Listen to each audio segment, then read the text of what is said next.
Well, thanks for staying with us on Midday Live. Gradually, we're wrapping it up for the business week. It's time for us to look at the latest business updates with me, Nana Ekia Mensa Abrapa. This afternoon, we would be looking at a post-mortem of the 2015 budget presented on the floor of Parliament. But news just in indicates that President John Dramani Mahama has appointed Robert Dramina as acting managing director of the Electricity Company of Ghana, that is ECG.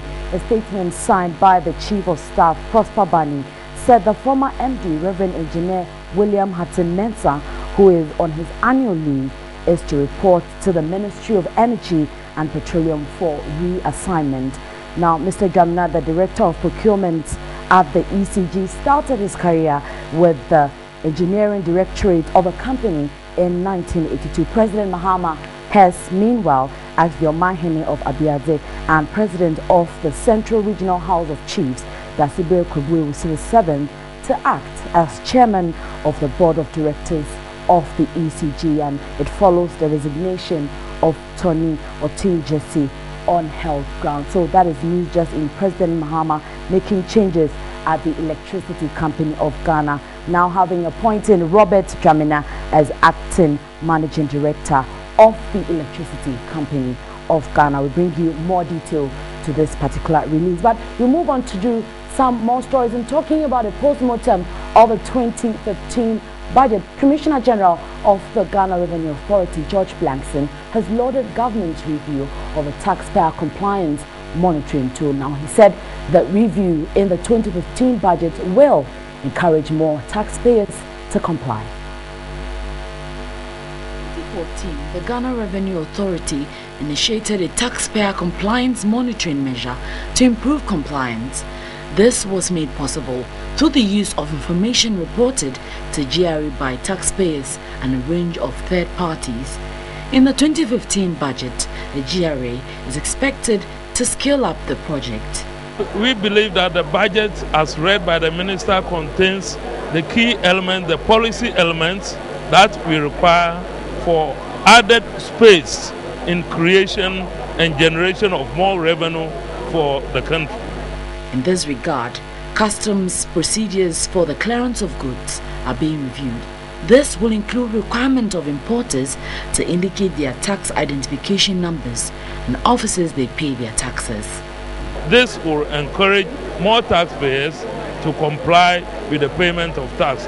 When they get to know that when we owe them, we refund it to them, and when they also owe us, it becomes an obligation on their part to pay their taxes that they should pay to us.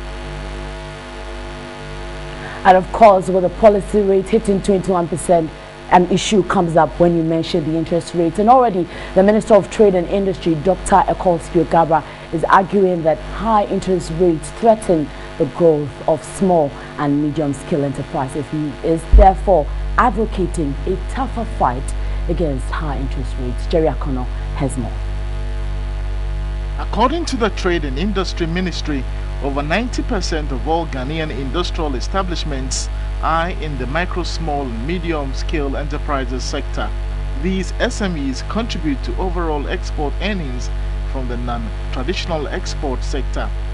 The sector also stimulates domestic demand through job creation, innovation, and competition.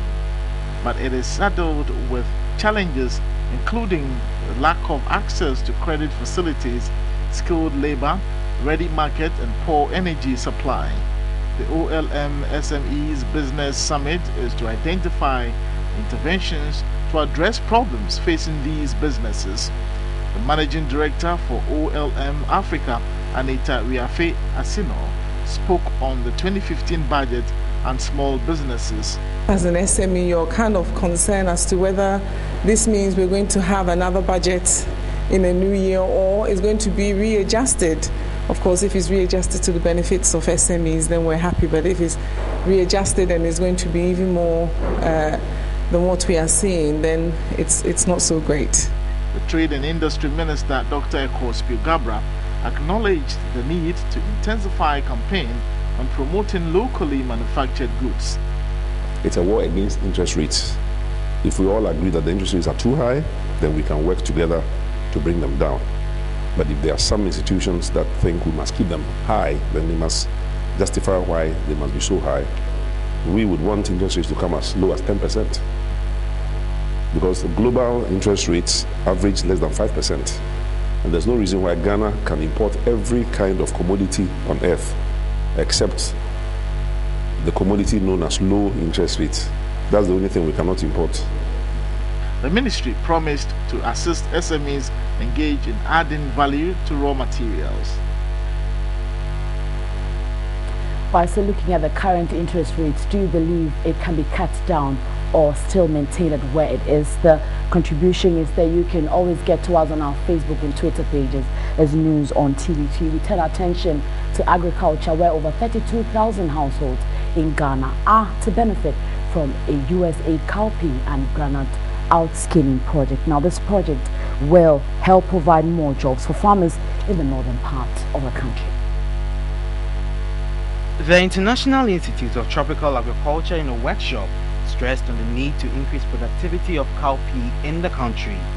President of the International Institute of Tropical Agriculture, Dr. Osman Buka, says they are determined to increase sustainability of cowpea production in the country.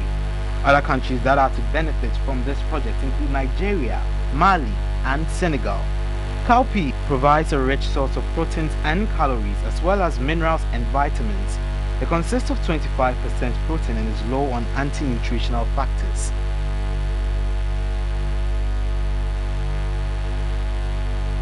Well, so later in our subsequent bulletins, we will continue with the breakdown of the 2015 budget. But if you need a full statement as well as more stories, you can log on to our website at business.tv3network.com.